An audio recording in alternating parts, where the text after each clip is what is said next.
Dear Journal, I don't even know where to begin. My heart feels heavy, burdened by the weight of the truth that Omar has just confessed to me. I couldn't believe what I was hearing. What he told me had me second-guessing exactly who he was. It's like a nightmare I wasn't able to wake up from. Omar, my best friend, the person I trusted more than anyone else, just admitted that he played a part in the murder of my brother Frankie. I can't even comprehend the magnitude of his words. How could he? How could he use Frankie's picture to talk to some girl he liked?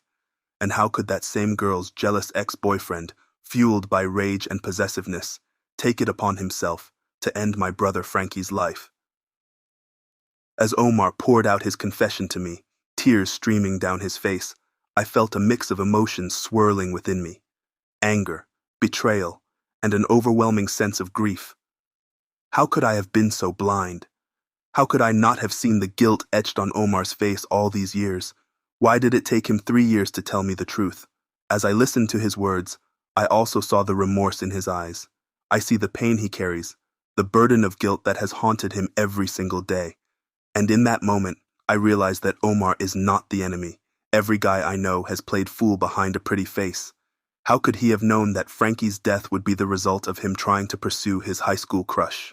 Yes, he made a terrible mistake, a mistake that cost Frankie his life. But Omar is not solely to blame. The ex-boyfriend Jason, J Boogie, or whatever he wants to call himself. He is the one who stole his ex's phone and read their messages. The one who saw their plans for their meeting and took it upon himself to end Frankie's life. He is the true villain in this story. He is the one who committed the act of violence, who took away a life so full of promise and potential. As I sit here, pen in hand, pouring my thoughts onto these pages, I can't help but feel a sense of conflict within me. The bond that Omar and I shared, the bond that felt unbreakable, has been shattered. Can it ever be repaired? Can I find it in my heart to truly forgive him for his role in Frankie's death? I don't have the answers, Journal. I wish I did.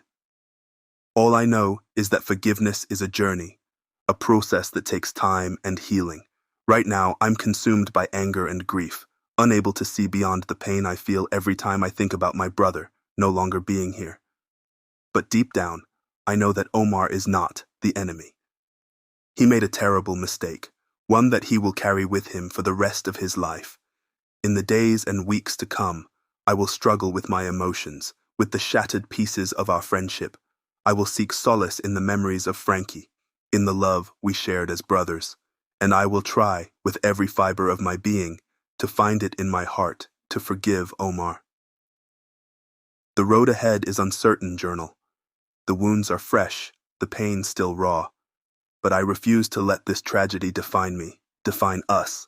I will honor Frankie's memory by seeking justice, by ensuring that J Boogie pays for his crimes. And I will strive to rebuild the bond that Omar and I once shared, even if it feels impossible right now.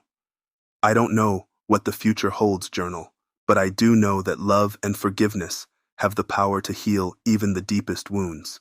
And as I close this chapter of my journal, I do so with a glimmer of hope, a flicker of light amidst the darkness that has cast itself over my life, and I ask that God grants me the peace that surpasses all understanding.